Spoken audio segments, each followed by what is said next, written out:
Yes, I am coming to you from my house, and no, don't worry, this is not another crazy pandemic situation, but I've just got a super fast sneak peek at the Polestar O2 Concept. Now, this is the second concept car that's coming from the Swedish company that's built using the Precept design language.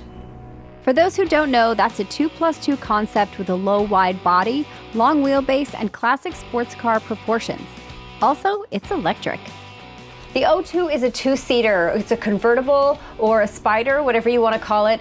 But the first thing I'm going to say about it is this thing looks beautiful. Not only is it pretty cool, but wow. I mean, to me, it is just absolutely drop-dead gorgeous. If I saw something like this driving down the street, I would definitely turn my head probably a couple times. The lines are sharp and modern, but classic at the same time.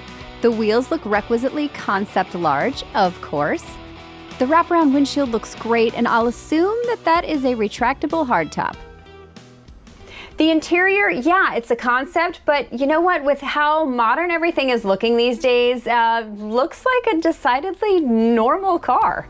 I've even spied a shifter that looks as if it might be from the VW ID.4. Interesting.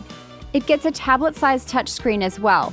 The interior is made from a thermoplastic monomaterial for the hard surfaces, which is 100% sustainable. A soft recycled polyester covers the soft touch points. Polestar tells us that the O2 is made from bonded aluminum and will have heightened dynamic response and taut handling dynamics. Certainly, it's got the short wheelbase to deliver on those promises. The O2 is based off of the Polestar 5, which is coming in 2024. Now, this one might come close on its heels. Something else that's kind of an interesting spin. There's a drone that's in this car. Yes, that's right. The O2 Concept comes with its own drone.